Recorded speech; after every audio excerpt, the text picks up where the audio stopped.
What's happening? LandLord from Alabama here, back with another video. And today, man, we finna talk about Osa Odighizuwa. He came out the gate making a big impact, and we finna see if he can do it back to back. Let's go. Okay, maybe you was living in the jungle last year with no electricity. Maybe you didn't have no cell phone, no communication to the outside world. So let me get you up to speed with Mr. Osa Odighizuwa. He's a defensive tackle coming out of UCLA, standing at 6'2" with 294 pounds. He was a 3-star recruit coming out of Davis Douglas High School, and he was also a 3-time state wrestling champ. So you know he has an element of quickness, power, flexibility that all usually translate to football very well. John Madden once said that he wished all of his linemen had wrestling backgrounds, so I guess he know what he was talking about. It's 5% of the Hall of Famers in the NFL that had backgrounds in wrestling, so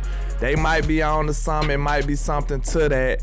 Wrestling does translate with some good attributes into football. He also has a bloodline in football. His brother got drafted by the stinking New York Giants, but we ain't gonna hold it against him. We'll let him slide this time. At UCLA, as a redshirt freshman, he played in 13 games, had 15 tackles, 5.5 for loss, and a sack. He played 11 games in the 2018 season, where he had 29 tackles, 6 tackles for loss, 3 sacks, and 2 pass breakups. He led the Bruins with 10 tackles for loss, with 46 total tackles, and 3.5 sacks in 12 games. In 2020, he was named first team all-conference after showing out with 30 tackles, 6 tackles for loss, and 4 sacks. Then in 2021, you know he got drafted by America's team, the mighty Dallas Cowboys, 75th overall in the 3rd round. Coming into Dallas, we really threw him in the water. We told him it was time to sink or swim. It was time to barbecue a meal, dude. We gotta see what you really made of, because it was due to injury. We threw him in the fire. We had to see what he was made of. We was down a couple of DTs. You know, Jerry McCoy went down the first day of training camp.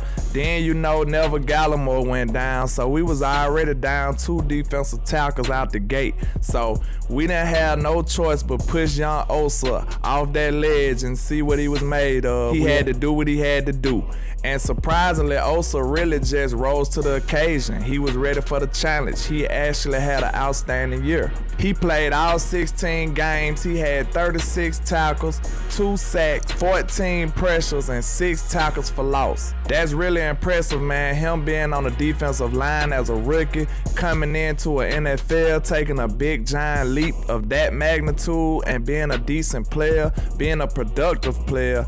That's really challenging for a young player like that, man, especially on the defensive line. You going up against 300-pound monsters on this O-line, and you actually holding your own and actually making noise. I remember watching some of those watch film sessions on Osa when he first came out, and one of the biggest things we noticed that he was just a naturally strong player. He refused to lose. He refused to let people move him backwards. He was always going forward. He was taking on double teams, combo blocks with no problem. He was a monster. And he's a tweener, so he's in between a defensive tackle and a defensive end, but in a good way. See, some tweeners really don't have a solidified place that they can fit and maximize their abilities. Then on the other hand, there's some tweeners that can just do everything, like a Swiss Army knife. They can do everything decent.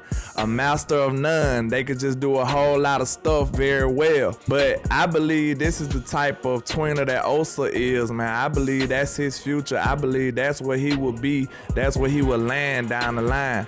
He's a very versatile player. These type of tweeners, they versatile. Then it does matter what kind of scheme you fall in. I believe Dan Quinn is the right person to utilize him to the maximum ability, get the best out of him, put him in the best position to be successful. Some tweeners get the bad luck pull of the draw. They get the bad luck and end up in a bad place where they don't know how to be used. But Dan Quinn is the perfect person to put him in the right position. But I really do think Osa is a defensive end trapped in a defensive tackle's body. He has a crazy first step. He's much quicker than a normal defensive tackle, but he's just as strong and powerful. Now that's a crazy combination. He falls in the sweet spot on the tweener spectrum, in my opinion. He's just what you want.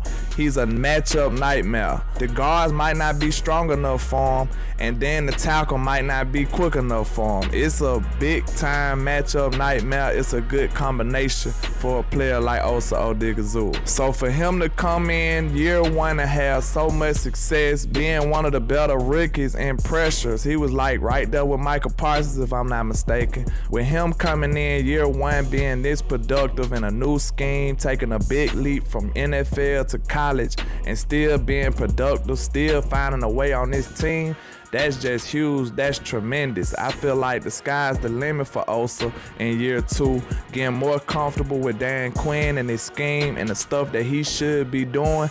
I think he's just gonna have a tremendous year. He had a decent year last year. He held his own against a lot of good players, and he wasn't even an adult on this line yet, man. So I'm really bullish on Osa Odighizuwa. I think he will have a big time leap next year, especially being on the side of Michael Parsons, Sam Williams, Dante Fowler. We got some good additions, some young players that's hungry and aggressive, and Dan Quinn, I'm sure he's gonna open up the playbook being in year two with some more complicated and more complex schemes that's just gonna give these offenses nightmares. They gonna be shaking in their boots.